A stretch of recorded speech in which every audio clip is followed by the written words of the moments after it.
Hello, everybody, and welcome to the Sports Card Advantage podcast. It is Tuesday, September 28th, 9:30 p.m. when we are recording this episode number 27. I am joined by, as always, my co-host, Bunk. What's going on, Bunk? What's up, man? How you doing? I am fantastic. One of these days, you'll actually give me some more information than what's up, man? How you doing? What would you like to know? I'm full of stuff. You're full of stuff. Well, I guess we'll save it for And the not shit. we'll save it for the podcast and All right. uh, and hop right in. So this past weekend, I took the magical hike up 95 from the great state of North Carolina to the city of brotherly love to drop in on Mr. Bunk and his family, and we also attended the Philadelphia Card Show, otherwise known as the Philly Show. Located not in Philadelphia. Yeah, located in the great city of King of Prussia at the Valley Forge Casino. They have that show there 4 times a year. So I would say probably other than National and Dallas and maybe it's I would say top 5 size as far as regular shows. Um, what were your thoughts? I know you haven't been to a show in a while. So now that at least since the latest boom in the market. So what were your thoughts on the live atmosphere and overall impressions of the show? Yeah, no, it was awesome. I mean, again, like the last couple shows I went to, we're talking 30, 40 tables and sparsely attended. I mean, you could get in and out very quickly and have plenty of elbow room at every table. And this was the absolute opposite of that. Man, what was there? 250 tables? I don't know how many tables. Yeah, there was. It was I think. massive. It was wall to wall people, absolutely packed the entire time. And we walked around for what 4 or 5 hours Saturday afternoon, and from the time we got there to the time we left, packed. Yeah. Even at closing time, people are just still lingering, packed. Yep, absolutely. Yeah, we got there at 11:30. We were there till closing at 5. So yeah, it was a solid 5 hours of hitting the tables. I mean, granted, 40 plus minutes of that was you rifling through dollar boxes looking for set fillers, but Man, and honestly, if when we go back in December, if we make it a 2-day event, would literally spend half a day going through everyone's bargain bins.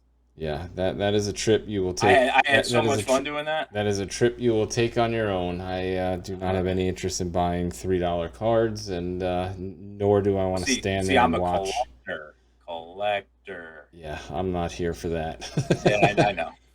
Everyone knows. I not here for that, but so we attempted a lot of our plan there was twofold. We were looking for singles, good pieces that we can buy and use for an upcoming project, as well as getting some pieces that were raw and good enough condition to grade.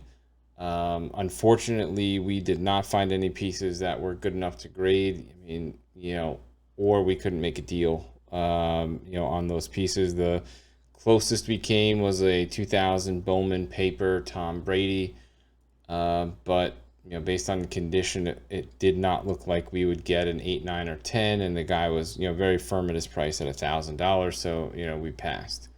And again, to be fair, naked eye, the card looked pretty darn good. It was only because I was the only person there, I think, using a loop to study the card. So we wanted, including some old guy that sighed at me and rolled his eyes. Yes, yeah, there was a few I won't tell you what I wanted to tell him, but yeah, there were a few vendors that when Bunk pulled out his little jewelry loop that has a flashlight on it so you can look at the cards. I mean, and we highly recommend it. Go to if you're going to go to shows and you're looking for pieces to grade, go to Amazon, get a jewelry loop.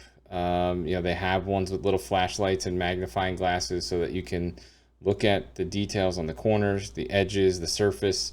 Because as you said, naked eye, it looks good, and you'd hand over your $1,000, and then when you get it no, back from yeah, PSA, you get a surprise. yeah, that Brady had, I couldn't see it naked eye, but it had a little bit of a dinged corner, like a little creased corner on the back. You couldn't see it. Yeah. So And I'd be pissed if I came home with that for $1,000 and I didn't I discovered that later or after the fact. Yep. But whatever, it's my money, and if I'm going to grade something, I'm going to look at it as closely as I can. Yeah. And a few of the younger guys that were there with tables, they said the same thing to me, like, dude, you're buying the card. Yeah, I don't care what you do to it. Yeah. Like, and they take it out for you, get it clean, out of sleeve, out of loader. So it was a good experience there, minus the few lamers. Yeah, and with the Philly show versus National, you definitely have a lot more individuals or groups of people that pooled their cards and stuff together, and they weren't shops or guys that are doing this professionally, and you could definitely tell that that was the case because they were a lot more stringent on deals. Usually with shops, guys that are buying in bulk, they're getting stuff at 60 to 70% below comps. No problems making deals. Usually you can get stuff and get things rolling. We ran into a lot of people who said, I'm into it for more than comps and I'm not selling it for, below. Going to shows, I want to get things for a little bit below comp. I don't want to be paying comps when I could buy it on eBay, and I have a much larger selection of what I'm going to buy. Absolutely. So, that was a little disappointing. There were some deals that we wanted to make, and guys just weren't willing to deal. We had a nice lot of cards with one guy, and he offered $475 and we offered $425, and he's just like, oh, we're just too far apart. And I'm like, dude, it's $50. We spent 20 minutes going through the bins and picked out a bunch of stuff, and we had things ready to roll, and he just wasn't willing to deal.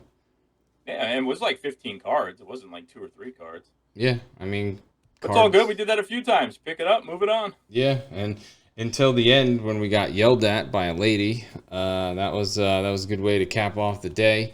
Spent probably 10 or 15 minutes at their table going through bins of cards, and all of their cards were marked double what comps were. So yeah, it was a bin that was like, I don't know, it said something like $40 to $80 cards. So that was right in the sweet spot of stuff we were looking for. So to a T, I comped out 10, 15. I think I got up to almost 20 cards, and to a T, every single one of them was double the last comp. Yeah, absolutely double. So there was definitely rhyme and reason to the pricing on those cards. Yeah, I mean, I was flipping through. She swore that I was lying. Yeah, I was flipping through, pulling out everything that we could find that had big name players for stuff that we could either flip or make a deal on or do something with. And 10 or 15 minutes at the close, and then finally I said to the guy, because I think Bunk said most of this stuff is double, the sticker is double comp, and then that caught their attention. And then the guy's wife literally came out of left field. Dude, she was sitting in the back, like they were in the back of the room. She was not even at the front of the table. Yeah, and then, she wasn't even part of the conversation. And as soon as he said, everything's double, the sticker's double comps, she came like hurtling out of the back and just started screaming and yelling at us, and trying to show us a comp for something else. And we took a couple of cards and threw them in eBay watch lists, and lo and behold, they all closed at roughly half of what was on the sticker. So it was just a funny way to end the show. I mean, it is what it is. With that amount of people and the boom going on right now, I did kind of expect that a lot of people are just sitting there. Like you said, a lot of people are up front, like, listen, I'm just in for it for too much. There's no room here. But I think a lot of people are just sitting there waiting on the idiot to pay sticker price on stuff. Yeah. Because a lot of people don't sit there and look stuff up. And yeah. Well, I mean, not to call this person an idiot, but you have newcomers. And there was one horrifying moment during the show. I'm standing at a table, and I'm talking to the guy. He's got a couple pieces that we're interested in. And all of a sudden, this guy comes up. He's got a piece of Tupperware, and there's a plastic bag in the Tupperware. So the guy opens the Tupperware, pulls out the plastic bag, and he goes, I got this. All he said was, I got this from somewhere. Didn't say where or whatever. Can you tell me how much it's worth? So is that a Mahomes Yeah, that was the Mahomes. Okay, I remember that. I was looking So at the Brady. yeah. So the show was in like this basement area type thing where you're underground. There's a lot of people having issues with cell service. So the vendor was like, I can't look it up. I don't have any reception. So I had service on my phone. So I looked. So I said, can you hand it to me? So he hands me the plastic sandwich bag. There's a 2017 Donruss Elite Mahomes card in the bag. These things raw go for like 300 to 350 bucks, graded, into the $1,000 to $1,500 range. And I took it out of the plastic bag and looked it up for him and gave him the value. And then I said, you may want to ask one of these guys, for a penny sleeve and a top loader and get it protected. And he's like, no, I'm good. And he threw it back in the plastic bag, sandwich bag, and threw it back in the Tupperware. So to Bunk's point, you have newcomers, you have people that don't know any better that are at these shows that are potentially willing to negotiate 10 or 20% off sticker, but a sticker's double what the actual comp is. They're still paying, a lot more than they should for the merchandise, for the cards. Yeah, and they know that going in. They know what their stuff is stickered at, and probably at least some of the larger ones you can't get away with that. But that guy's box, he probably knew they were all double. So if you offered, if it was a $80 card and you offered 70, Yeah. so you think you're getting a deal, but he knows you still over because Yeah. he knows in his head it's a 40. Even if you offered 65, and they would just say, "Yep, I'll take it." Yep. And yeah, you're still 50% over comps. Yeah. So But then once again, to you, be fair, with all the volume of the cards and they go and show to show to show, a lot of these guys have weekend, shows every weekend. They don't have the time to reprice everything and resticker. That's why a lot of them don't have stickers on them because just the stuff fluctuates so much. So you got to yep. be careful. Yep. Absolutely. We've said it 100 times on this show. You got to do your homework, look up your comps, pull stuff up and make sure you know the value of things before making offers and make sure you have the right card that you're making an offer on. As I admitted to on last week's show, I misread the type of card and paid way too much for a Devin Booker card. So anyway, we do have a couple highlights, a couple things that we picked up at the show. I believe you have a new favorite card in your PC that you can talk about as well. So why don't you walk through the just a few of the highlights of stuff that we picked up? Yeah, it was right before we got yelled at by that lady at the end of the night. We hadn't made it over to that side of the show floor yet, and Well, before you talk about your new favorite oh, PC, why don't you talk about the other two pieces that we picked up, and then you can close with that, and then we'll move on. oh, I thought that's what you were referring to. Nah, we'll talk about the other two. We got Yeah, we got Vlad. a couple Vlads. We got the Vlad image variation rookie card, and we picked up a no number rookie card of Vlad. So those were nice. They look pretty clean. Got them in a lot, so we got a nice price on them. Yeah, and that's the other thing too, as far as the possibilities that shows. What we wound up doing for that, we bought a $550 lot of cards, but we wound up trading. We got $450 in trade on a Mahomes card that I paid 180 bucks for probably 6 or 7 months ago, but the value has since gone up pretty dramatically. So I only paid $180. We gave him 100 cash, and then we walked away with 550 bucks in merchandise. So we were only in for 280 in actual cash, but we wound up with 550 bucks worth of cards from the table. So that worked out real well. So we got the Vlads that Bunk was talking about. We also picked up a 2017 first Bowman Acuna. Yeah, Bowman Chrome. Now, without further ado, I'll let you swoon over your new favorite card. Yeah. Well, so we got to the back of that show, and this dude had probably 150 different Bryce Harpers laid out everywhere, organized by Nationals, organized by Phillies. It was just one of the cool. It was my favorite case of the day, being he's one of my favorite players.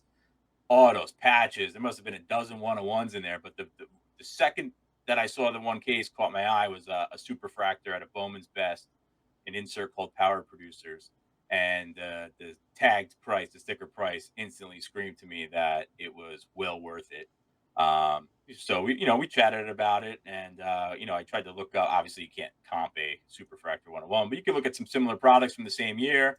There's another product that that it's just sold for $500, and this guy was asking 250. Yeah. So we didn't negotiate. We didn't. We just said it. We're gonna walk out of here with this card today. Well, not that we didn't negotiate. We Well, attempted yeah. we attempted to negotiate. He basically said, I have somebody else who has already offered me 250 for it, but he walked away and is supposed to be back, later today or tomorrow. Yeah. And how many times did he use that story that day? Yeah, who knows? But at the same time, the card's worth. The price was good in my opinion. So yeah, we hopped on it. We didn't. There were other pieces on the table that were also very fairly priced. Mm-hmm, so absolutely, we didn't really assume that this was going to be out of bounds. And as you said, there was a similar one of one that sold for double. So it made a lot of sense. He was a super nice guy. To try to negotiate $20-$30 didn't make any sense.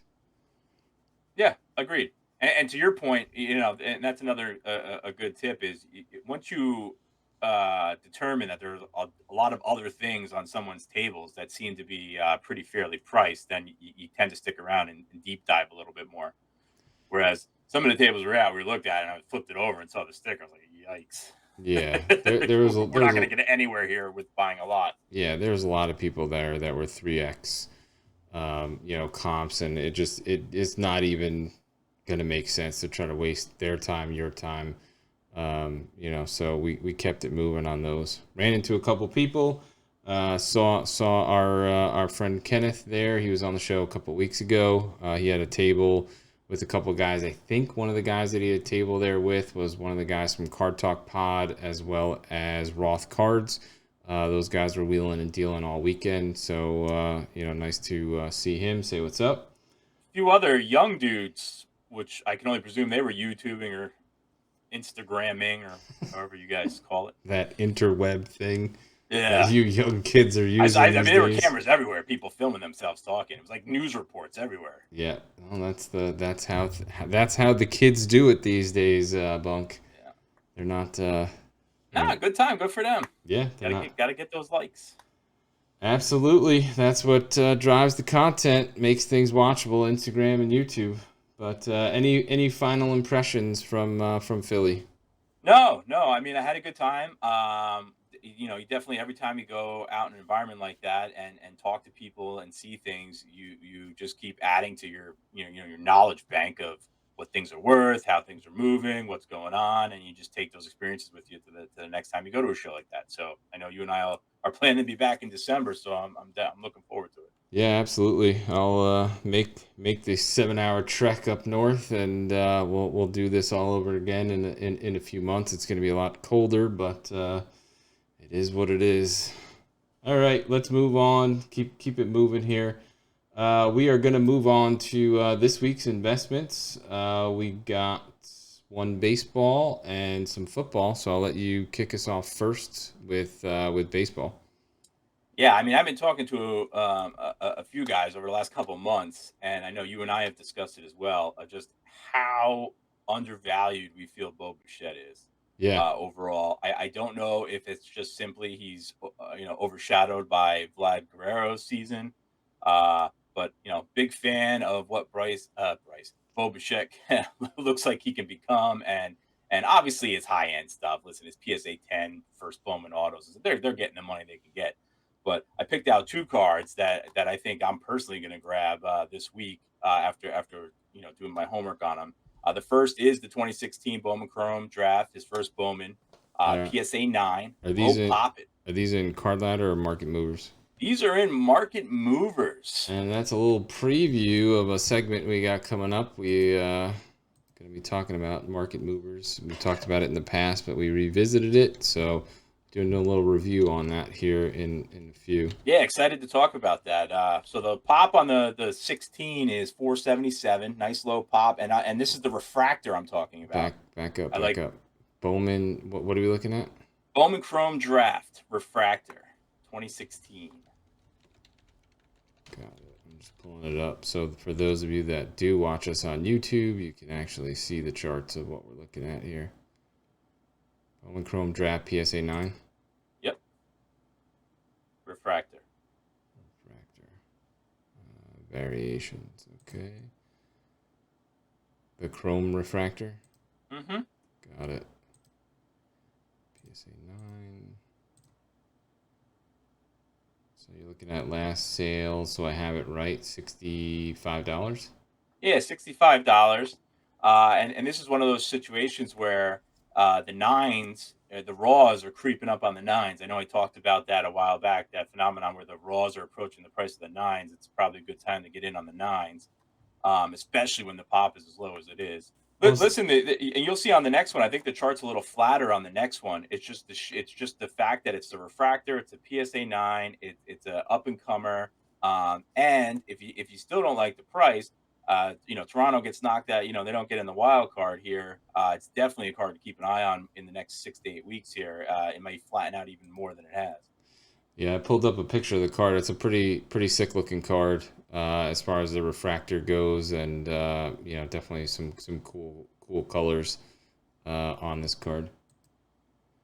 And go ahead. I was gonna say, what's the second one? Is 2020 Topps Chrome Bo Bichette. So instead of the first Bowman, this is going to be his rookie card logo Chrome Refractor. This also PSA 9, an even lower pop at 306. Do you have any idea what the 10s are going for? Just out of curiosity for those that may be looking at them. Off the top of my head, the 10s, 300, 350. All right, so it's Topps Chrome PSA 9? 20. Yes. Is there is it one of the refractor? Yes. Okay. All right, so we'll pull up PSA 9 and PSA 10 just so we have both. So it looks like 10s are going for 111 and the 9s are going for 50. Am I looking at the right thing? Yeah, the 9s are 50. Maybe Yeah. I'm confusing. It must be the 2016 10s that are in the 350 range. Yeah, so I would say if you got the extra $50, go for the 10. Yeah, what's the pop on the 10? Pop on the 10 is $9.99. Pop on the 9 is $306. Yeah. I was going for bargain investment here. All right. Well, either one. If you're rolling and you got the cash, you spend the extra $50 and yeah, you got more money than me. I got to go for the 9s. Yeah, you got to sell the $3 and $4 cards to go for the $50, $60 PSA 9s. That's how it works. I hear you. Cool. Anything else on Mr. Bichette? No. I just listen. It's a refractor. It's a first Bowman. It's a Topps Chrome. Even if you get it in the next couple of weeks, and we get our traditional February, March, April spikes, if you're not keeping it, it's gone. Yeah. I mean, you got to figure Toronto, good young team, going to be in it next year as well, and you have to figure his cards are going to keep going up. Yeah, and listen, this time of year in baseball season, there's not much you're buying today and flipping in 2 weeks. I mean, unless you get someone hot in the playoffs. Yeah, absolutely. I mean, if you're buying stuff today and you're looking to flip, make sure it's going to be somebody that's either in some kind of award race, MVP or Cy Young, or playoffs. Guys that are out of the playoffs, you have to figure you're going to be on a downward slide until February. Yeah, and if you look at these two charts in particular, they're either trending down or flat.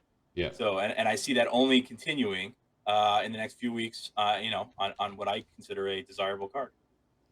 Yeah, absolutely. And, he definitely has been overshadowed this year by Vlad, and you have to figure some of that may reset next year, and he may get his due, and you could see some good pops on his cards. What do you got in non-baseball land, sir? So we've had some requests and some people asking, what can they get in on, to be part of the whole Kyler Murray phenomenon. So did some research trying to figure out stuff that you can still get in to Murray, things that aren't like too crazy on pops or shooting up tremendously. So looked at the 2019 Kyler Murray Optic Hollow. Right now, PSA 9 going for around $250. The last three, 250, 228, and 238 on these cards. So definitely reasonable. And just to give a point of comparison, not to say that these guys are even in the same league, as far as their skill level and hobby value, but some perspective. Mahomes PSA 9 Optic Hollow goes for roughly 10x what this Kyler card is going for. So Kyler continues to play well. Definitely have some upside. This is a card that I would stick in the drawer.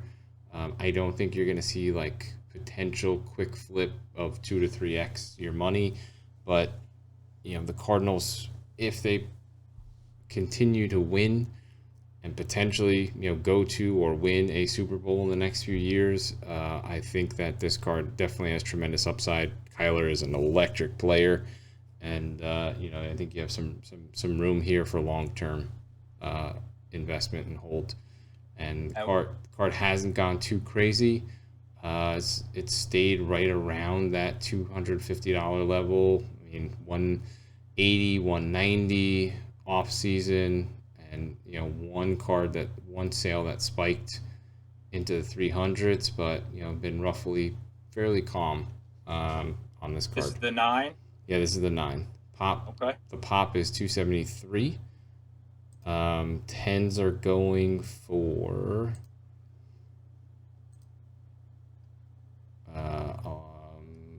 about $1,000.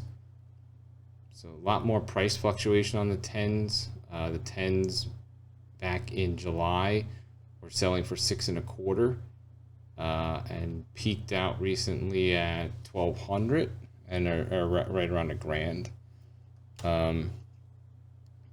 The BGS 9 just went for $345 today. There you go. So that's interesting. The BGS 9 going for more than the PSA 9. Yeah, I mean the 2 9.5s and 2 9s. So I don't know what someone's thinking there, but yeah, because it just looks in terms like, of if they're gonna resub it or something, I don't know. Yeah, it looks like yesterday, PSA 9 went for $238. Yeah, that's interesting. You don't see that every day. You definitely don't. All right, we'll keep it moving here. We have two more. So another quarterback who people were somewhat down on after week 1. I mean, not that they should be, because it's freaking Aaron Rodgers. But we'll talk 2005 Topps Chrome Aaron Rodgers. Also something that you may want to grab and sit on for a while. It's going to be a Topps Chrome PSA 8. Topps Chrome is his rookie year. Low pop, you're talking 208 for PSA 8s. Let me do a quick. 9s and 10s are going for, PSA 9s are going for a little over 700, and the PSA 10s are going for 4,500-ish. And all of these are low pops. The 9s are the highest population at 568, but the 8s and the 10s are in the low 2s for pops. So, what will probably be regarded as one of the better quarterbacks ever. You can get low pop card in a price that you can afford, hopefully at $295, and it's something that you can sit on for a while. Green Bay definitely in the Super Bowl hunt every year, so provides you some possibilities. What if he's not in Green Bay next year? You have to figure he's going to go somewhere where he can try to win. I would think anyway. I don't think he's going to go to some schlep team that he's going to just sit out, be at 4-12 or 4-13 and finish out his career. I have to imagine if he's going to go somewhere, he's going to go somewhere where he can try to win one last time before he retires. Yeah, and keep adding to the stats. Keep adding to the stats, and keep moving up the list of all time. He's an easy first ballot Hall of Famer. So, I would say that obviously not as good as Brady, but a guy that if you collect and looking for eventual value and prices to go up, Rodgers is definitely a guy that's possible. I like it. Last but not least, somebody that we've talked about multiple times. There's some, I guess you could say, new news around Deshaun Watson. It was reported either yesterday or day before, Jake Glazer saying the Texans are softening, quote unquote, their stance on what they're looking for Deshaun. Originally, they wanted like 3 firsts and 3 seconds or something ridiculous. They wanted like 6 picks. Supposedly, they're softening their stance. And, Watson stuff is still very, very cheap because, obviously he's not playing. He's facing potentially going to jail. So you can pick up some of his flagship cards for very cheap, especially 9s. I, for full disclosure, picked up a Optic Hollow 9 for $100 even on eBay, and then a Prism Silver 9 closed tonight at like $125. So these are cards also. It is a boom or bust. If he steps back on the field and isn't going to jail, he becomes a top 3, top 4 quarterback in the league. If he goes to jail, obviously his stuff is going to be pretty much worthless. So more like a lotto ticket, sir. Absolutely. Complete lottery ticket. You want to take a shot on it, by all means, proceed with caution. Know that you are, potentially going to wind up with nothing, because if they announce that he's going to trial and he's not playing, all his stuff will plummet and people will panic sell. And speaking of panic sell, I'm going to throw one more thing in here. I would dump anything and everything that you have Daniel Jones at this point. If you've bought in this year, hoping that with renewed wide receivers, et cetera, that, there's a chance. If you can get value for any of your stuff, I would get rid of it. He will not be in New York, I would highly doubt, in the next year or two, and he's already proven that he's just not a winner. And if he's not winning and they're not putting up stats, his cards are going to continue to go down. So I would definitely dump anything and everything that I had Daniel Jones at this point. Yeah, I want to disagree with you, but I can't. Nope. I dumped an auto right before the season started, in kind of thinking this is how the season was going to go, unfortunately. Yeah.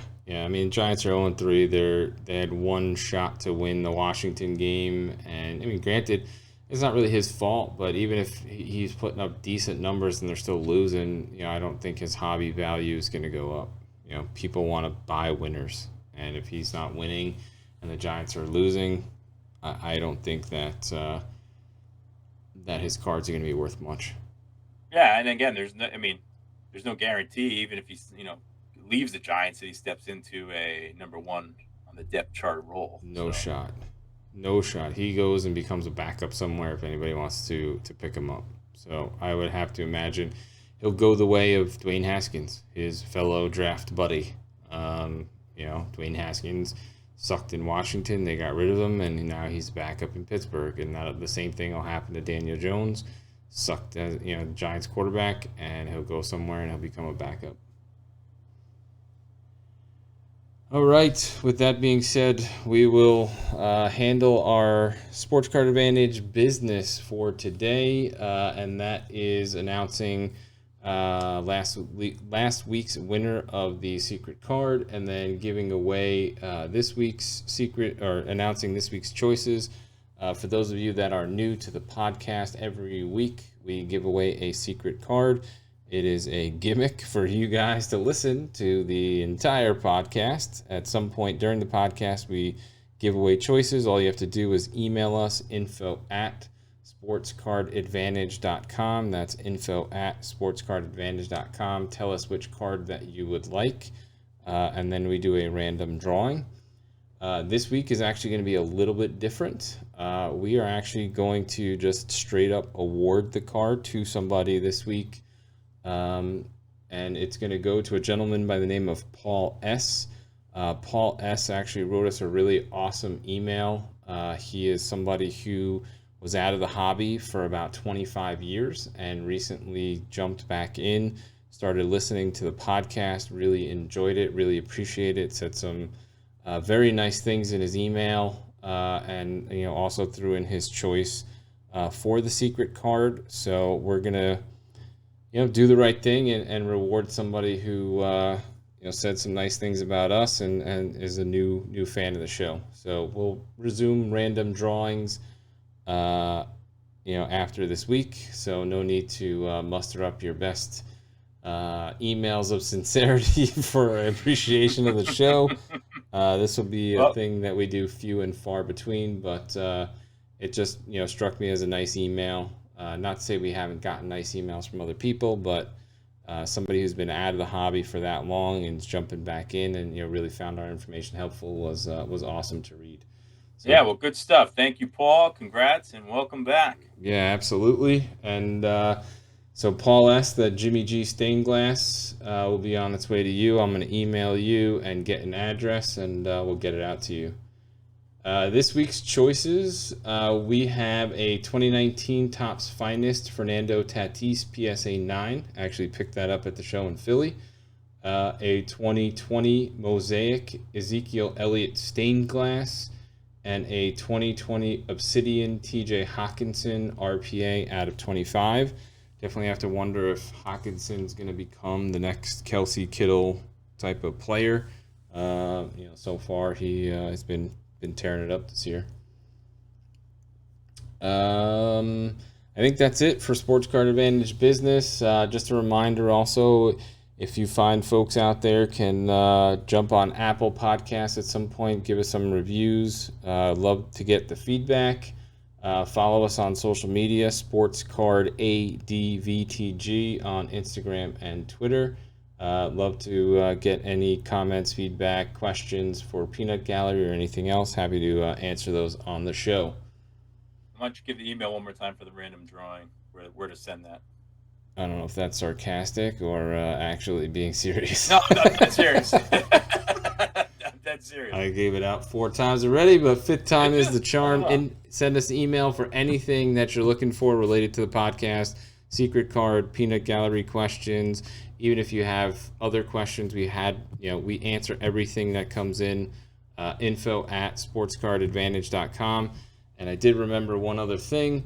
Fantasy basketball, we are actually filling up. We have, I believe, 7 slots filled from fans, 1 slot from us, so we have 4 spots left. So we're co-owning a team? We are co-owning a team. God. If we combine our basketball knowledge, it's still maybe not enough. We're still finishing last. Yeah. So for those of you that didn't listen last week, we announced we're going to do a Sports Card Advantage Fantasy Basketball League. It's completely free to enter. Prize is going to be a basketball slab somewhere in the $200 to $300 value range. Win the league, win the card. Exactly. Win the league, win the card. We'll go over some updates and whatever. We'll probably do it on ESPN or something along those lines. Pretty simple head-to-head league, and we'll get some chatter going. At some point when I get some time, we will get a Discord room going, and try to get some people talking hobby and all kinds of other fun stuff. So look forward to that here sometime in the next week or two. All right, we got 2 more things to cover here. We're going to talk about this week's hot take, and then get into, we'll close it out with our market movers review. So there's something that I was listening to actually on Card Talk Pod, and they were talking about how the new product releases for basketball, the 2020-2021 products are not going to be, like the big products, are not going to be out until the middle of the 21-22 season. And, obviously due to COVID and production delays, et cetera, everything is delayed. And, I started thinking about that as far as how it's going to affect football and basketball. Mosaic's already been pushed back. Last year, Mosaic dropped the first week of September, right around week 1 of the season. This week, they pushed it back. They haven't even announced, a date for it to drop. And Mosaic basically is the first big product that you have for football.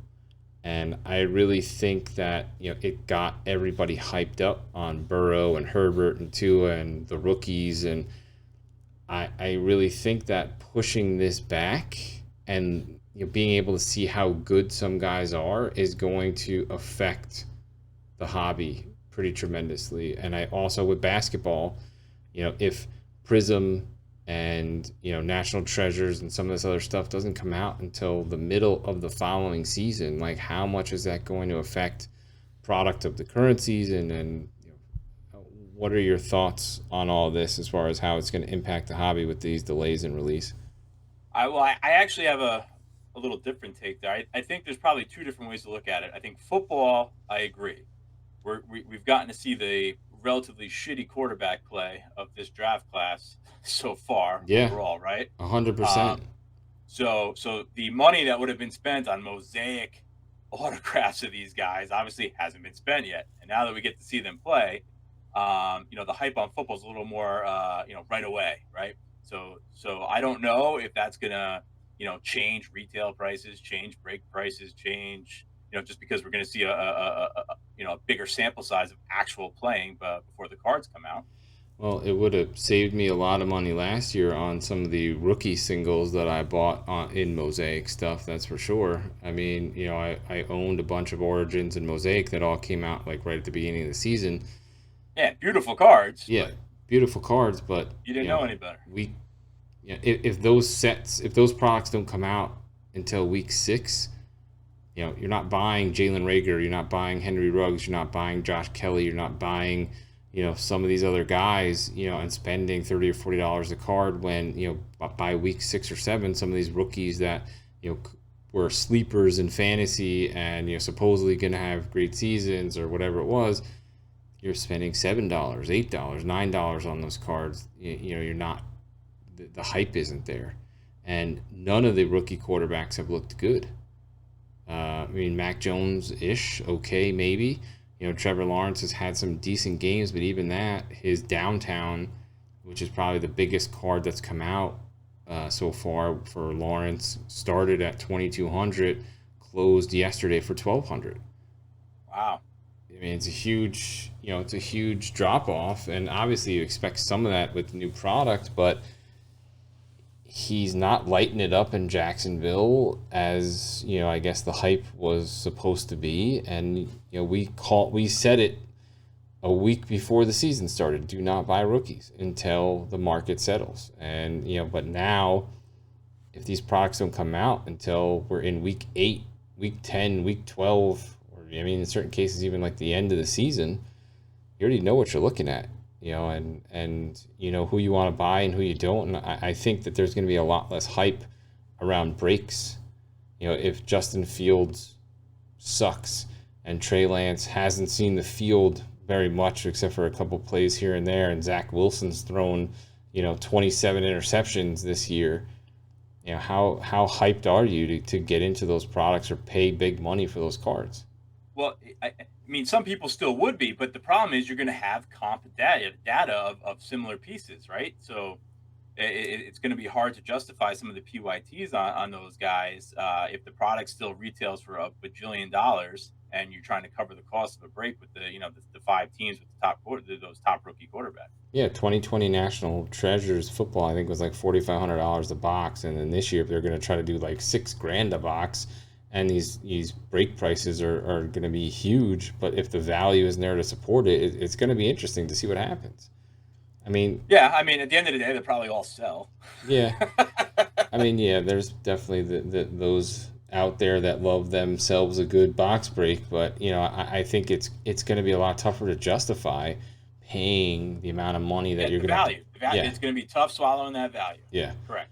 And I think on the flip side on basketball, and some of my favorite hobby people in the whole world that I talked to over the last year or two are really into basketball, and they're going to absolutely destroy me if I get this wrong in any capacity. But my understanding with basketball, your second, third, fourth, fifth, sixth, seventh round football guys is not the way these basketball guys prospect the younger players in the NBA. Yeah, you got your first 5 picks, whatever, and they're expected to have immediate impacts on their teams, and they're going to try to drive some of the break prices and box prices. But your lower level, and I don't want to call them lower level, but some of the guys that people really eye and collect because they think they're going to become bigger players. There's like a 3-year window on these guys where they're hoarding their stuff early because there's a path or there's an avenue of where they're going to succeed on that team in the future or be a starter in the future.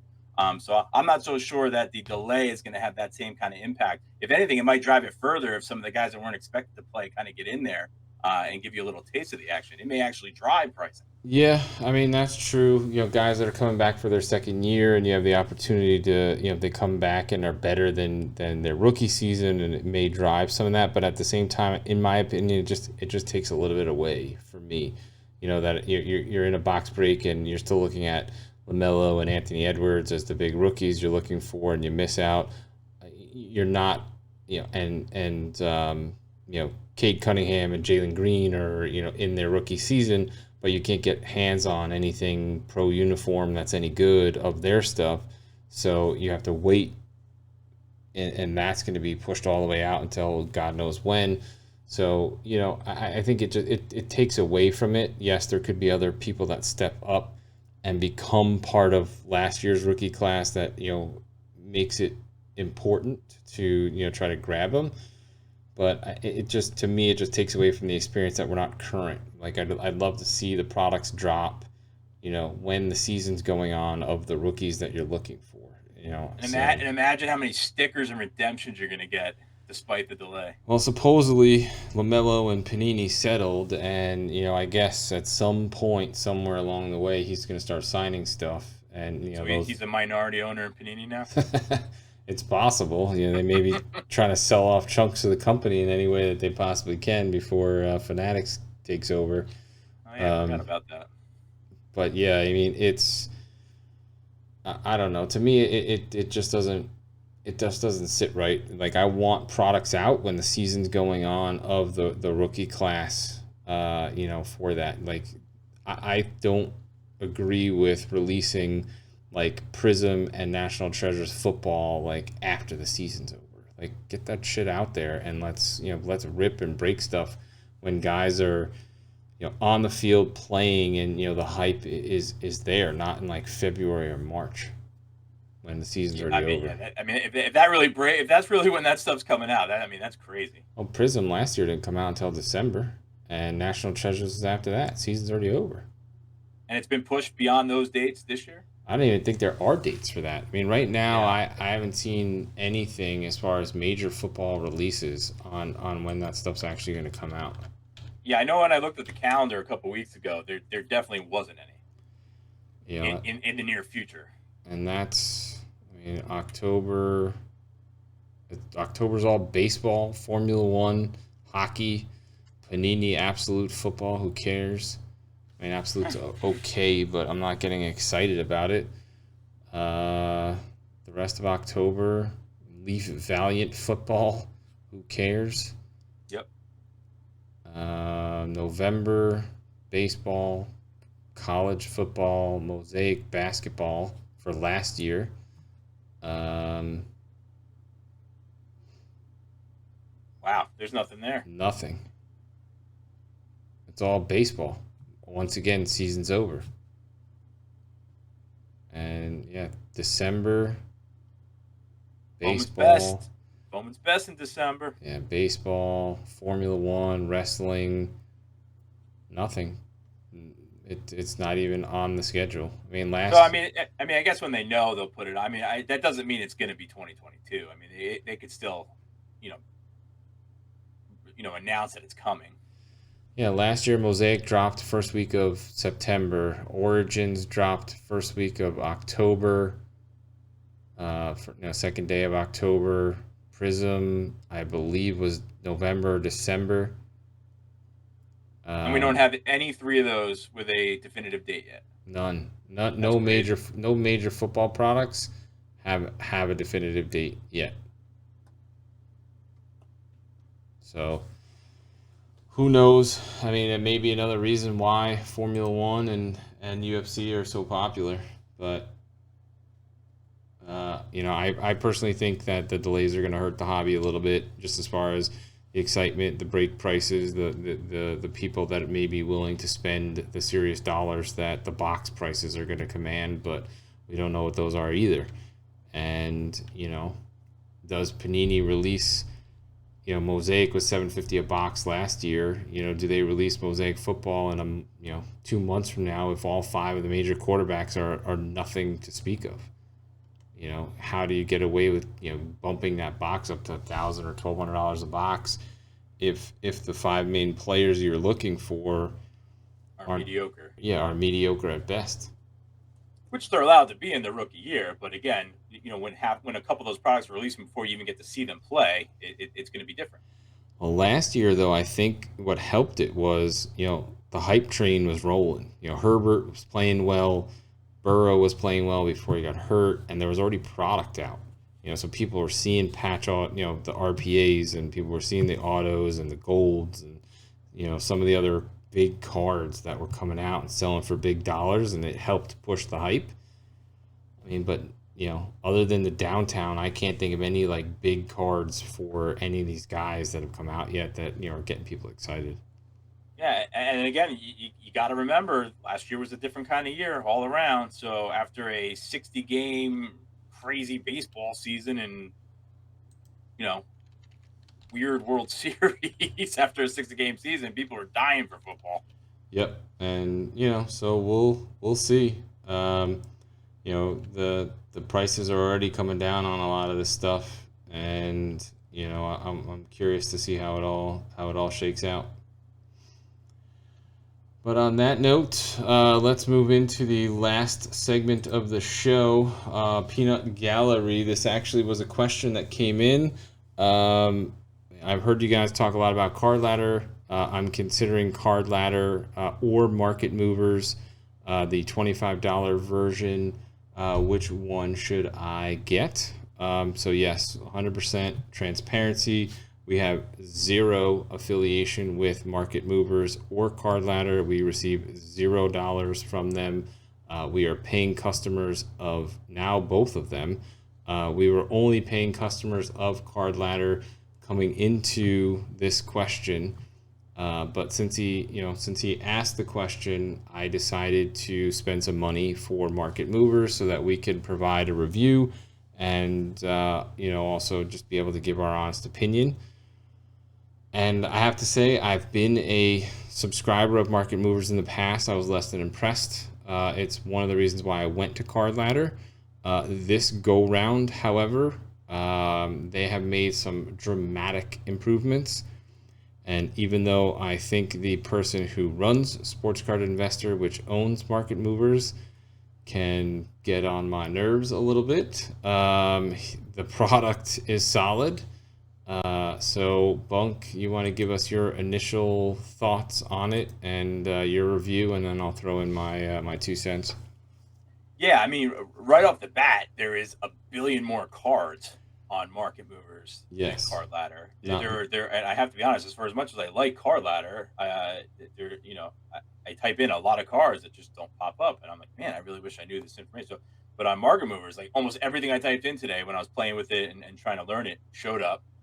Big fan of that. Yeah. So as far as I know, from what I've seen, supposedly Sports Card Investor is adding tens of thousands of cards to the platform every day, and I know that they have a very, very strong relationship with eBay.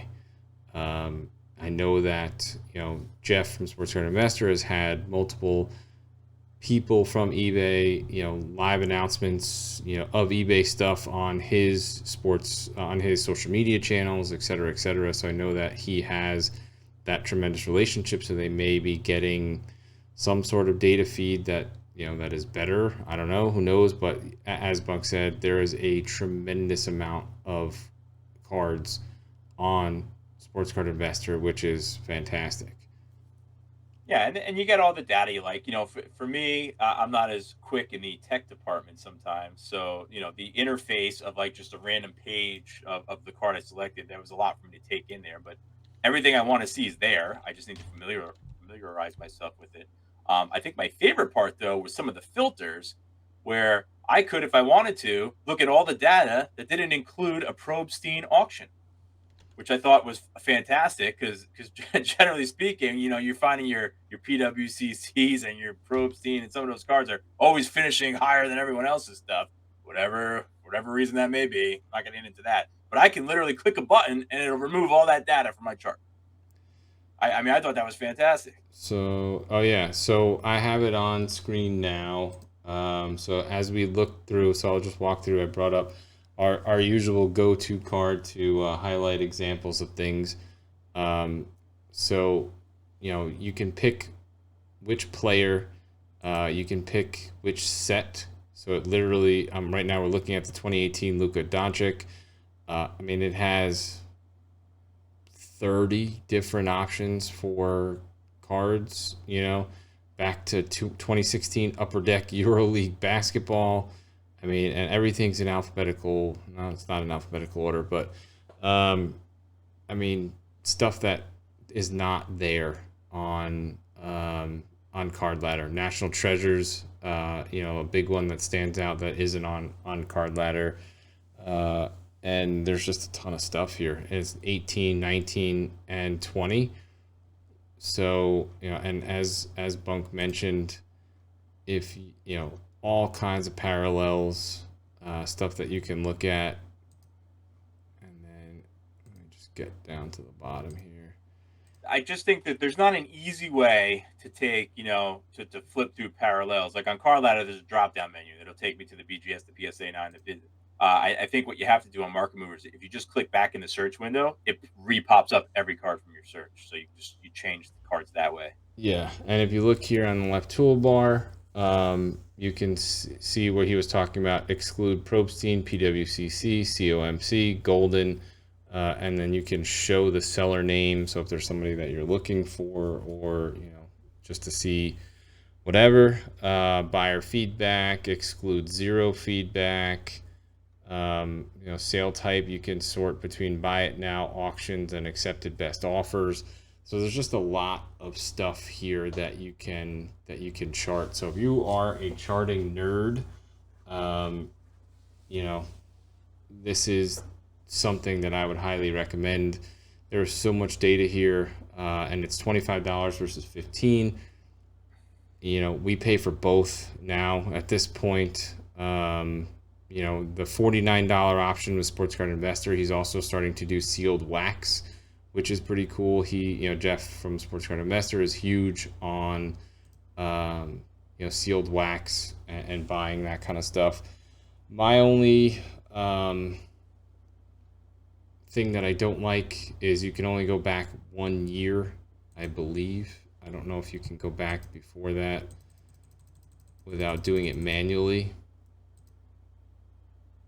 So it looks like you can, but it's just a little bit clunkier for that. And overall, I like the charting interface of Card Ladder a little bit better, but the options for Sports Card Investor far outweigh all of that. Yeah, agreed. So if you're looking for one product and a product that has the options that you're looking for in a charting package, as much as we've been, ride or die for Card Ladder, Market Movers just has a beat as far as just the amount of features, the cards, the parallels, the things that you can do. It's just a more robust platform. And if you're, because I know a lot of guys that they track everything they do with a Google sheet, right, or an Excel form. And if you're really trying to maximize value, to your point earlier, you exclude auctions from this individual, low feedback. You really filter out some of the anomalies, and you really can solidify, well, here's where I'm buying at, and this is where it needs to get to for me to really go for something. And I feel like you can do that with these options. Yeah, and one of the other things too that you can do here is they have something called grade ratios.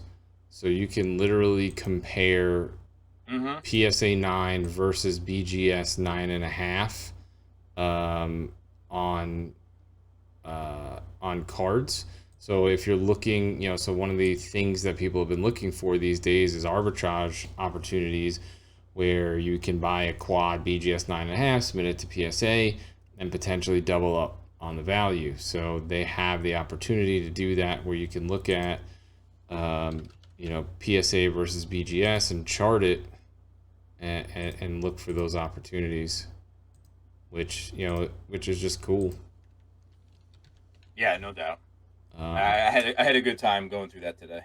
Yeah, there's a ton of features in here, and it's very robust for the money, and the extra $10, as I said, we pay for both, and we're gonna now that we've discovered the new and improved market movers, we'll continue to pay for both.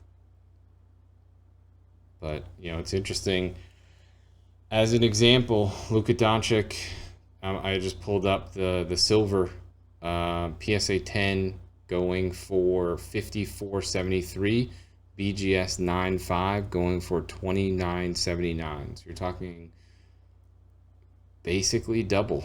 So the opportunities and the most recent BGS 9.5 close was 9.16, and the most recent PSA 10 close was 9.26. So you're talking 10 days apart.